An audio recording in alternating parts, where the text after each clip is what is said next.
morning, my friends, and Happy New Year. I decided to pop in and have this little chat about New Year's intentions. And I think it's really beneficial for those of you guys who feel like you're failing at your New Year's intentions very often. I know we go into the new year super excited. I'm super excited this year, more than I've ever been. It's also because I'm hyper aware of what it takes to actualize our intentions and what some people would call New Year's resolutions. So I'm going to give you guys four really powerful tips about how to actualize the New Year's goal, the New Year's intention, how to make it last, how to not die, how to not give up in the next 2 weeks, because that's the average. That is the average that people actually maintain intention. And we want to make sure that we don't do that. We want to make sure that we move forward with these big goals and that we're able to completely just put them out there. So it doesn't matter what the intention or resolution is, but these 4 steps are going to help you massively change what used to make you fail into something that is successful. So number one, we tend to really have high expectations of ourselves, yet we're our own worst critic. So we can put out big goals and we get really excited about them. But then we are also our own worst enemy in the way that we harp on ourselves as soon as something doesn't go quite right. And this is part of our brain to keep us safe. Nothing has gone wrong. This is just reality of how our brain works.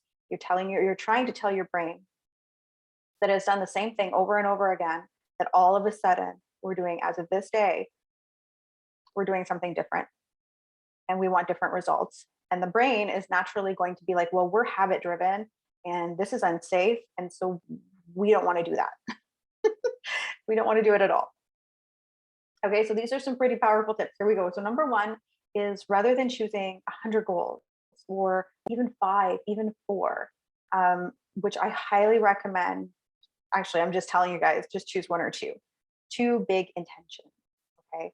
I call them intentions versus New Year's resolutions because you can have a lot of little intentions throughout the year, but then you always do want to have some really big goals. People who have goals really elevate their lives. People who give themselves tangible, big, audacious goals, they're the ones who grow and change and are forced to evaluate.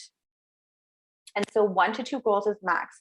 I remember there used to be a time where I myself would schedule myself or would try to do like 2 business goals, and then on top of it, a health goal, and then a family goal and a relationship goal.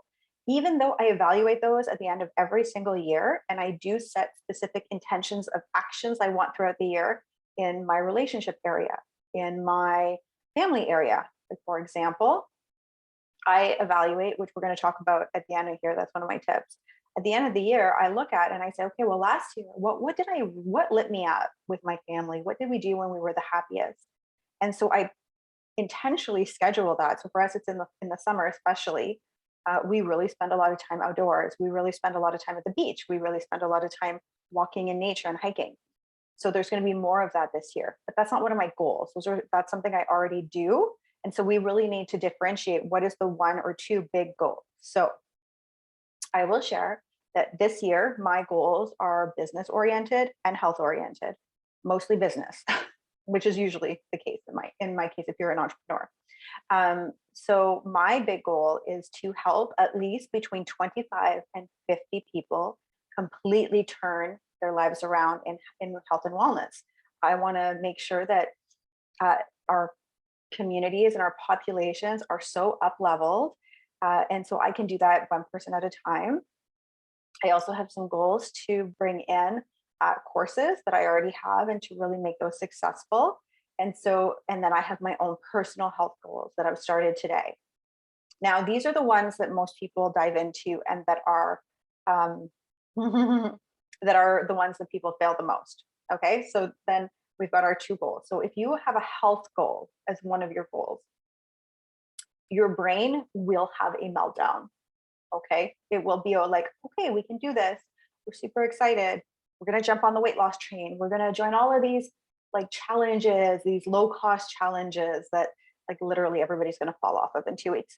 So, and I hate to say it that way, but it's just, this is just the reality of habits, or of our brain having a meltdown at trying to be different, when all the people around us may not have the same goal, especially if you're a mom or you're, and I deal mostly with like women that are adults, not always, but it's like one of those things where, oh my gosh, like it's pizza night and the kids still want pizza and the husband still wants pizza and I'm on a health journey, so I don't want to make pizza. So what am I going to do? Chances are you're going to make the pizza, and then you're going to eat it, and then you're going to feel guilty and you're going to fall off your wagon and you're going to repeat your process. I know this. I see it all the time in my clients. It is a really difficult thing to just all of a sudden change everything about your lifestyle.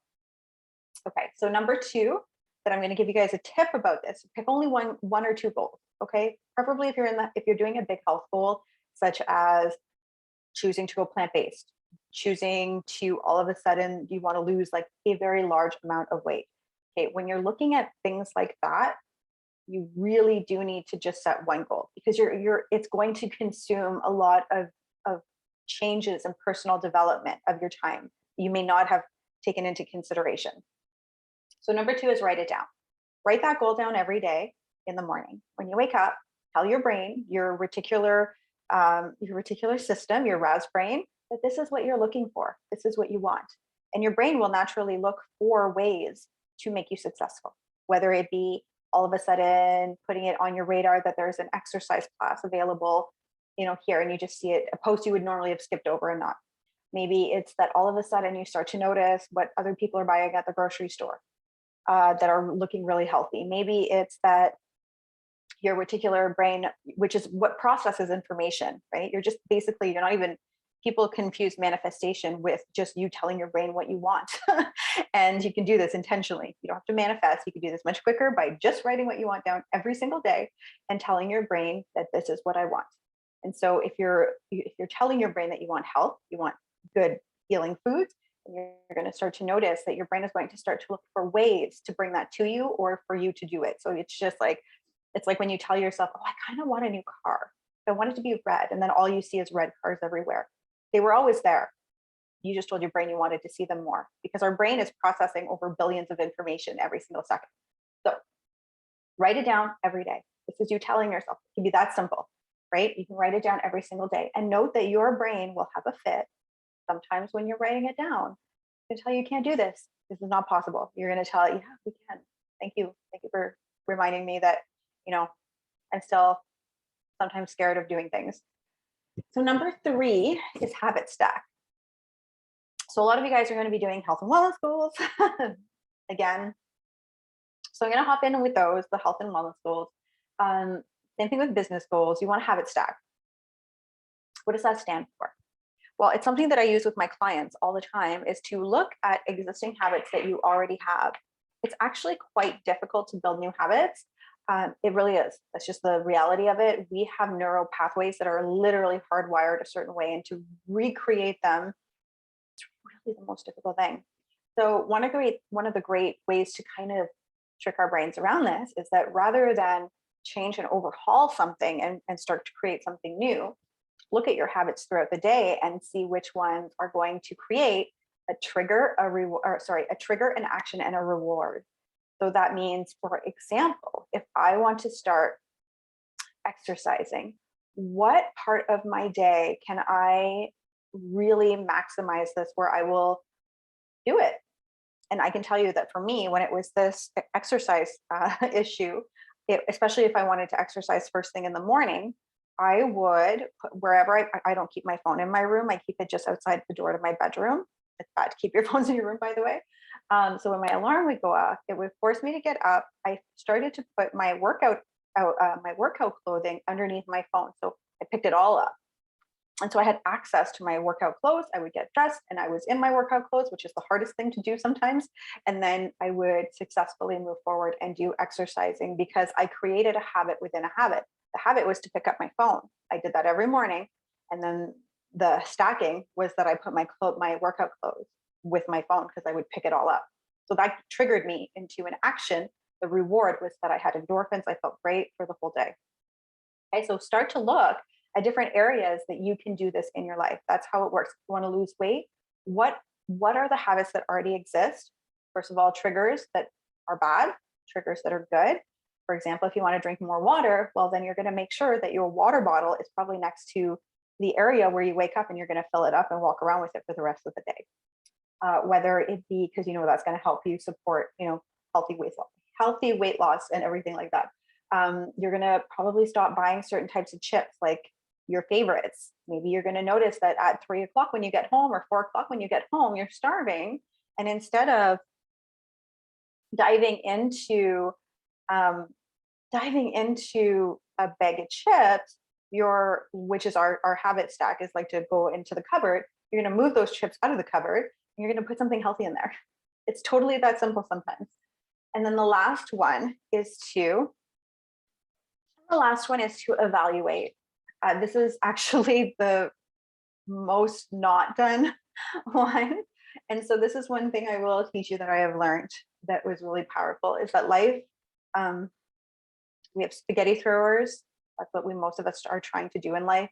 Throw spaghetti at a wall, especially when we have like goals that are health related. We start to throw, like, we know, like, the health industry is so overwhelming. And if you are not working with someone like myself, which, by the way, I am taking a couple of clients starting February.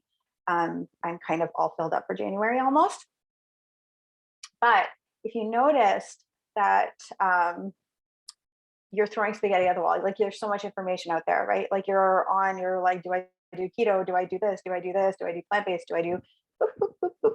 So it's like, what is going to make me successful? And so we start to throw all this spaghetti at the wall, right? Like, we're like just throwing it out there, like trying it all. And then we notice that we don't evaluate what's working and what isn't. And then we move on to the next thing and start to throw more spaghetti at the wall. So this is a huge, huge issue with actualizing intention and goals. And so evaluating is a key component. Did this work this week? When I said I wanted to have more vegetables at dinner and my plate to look a certain way, which times did this work? Which times did it not work? And why? And then when we evaluate, we start to filter out what, like, that spaghetti looks like. We start to notice what's sticking, and we start to notice what isn't. Okay, so that's really, really powerful. So those are the 4 tips. I'll repeat them really quick, not the whole spiel. But number 1 is choose 1 to 2 goals. Number 2 is write them down daily. Continuously tell your brain what you're looking for. Number 3 is habit stack. Find the habits that are working or not working and shift them instead of creating new ones. You will be so grateful you did it this way. And then number 4 is look at me, 5. Number 4 is evaluate the process and see what's working. Stop throwing the spaghetti and not seeing if it sticks. Okay, this is really important. Evaluating is something that many of us don't do.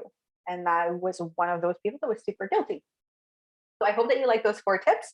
Enjoy your New Year's resolutions or your New Year's intentions. And if you are interested in working with someone to get you to that well-being space, please reach out. Okay, I work in ways with clients that will guarantee your success at making massive changes. We work with the psychology of the whole thing, and we work on mindset, and we work on the physicality, and we make it work for all the different types of people. So, and by all different types, there are ways that we can see what type of person you are, whether you're a doer, a thinker, a learner, or even just someone who needs more planning. And all that is totally achievable depending on who you are. We're all different. We all need different things. This is the benefit of working with someone who knows how to work with all those different types of personalities and make sure they're successful. Anyways, if you want to reach out with that, grab the coaching call, grab one of our connection calls. I have them all throughout the month. I will talk to you guys later.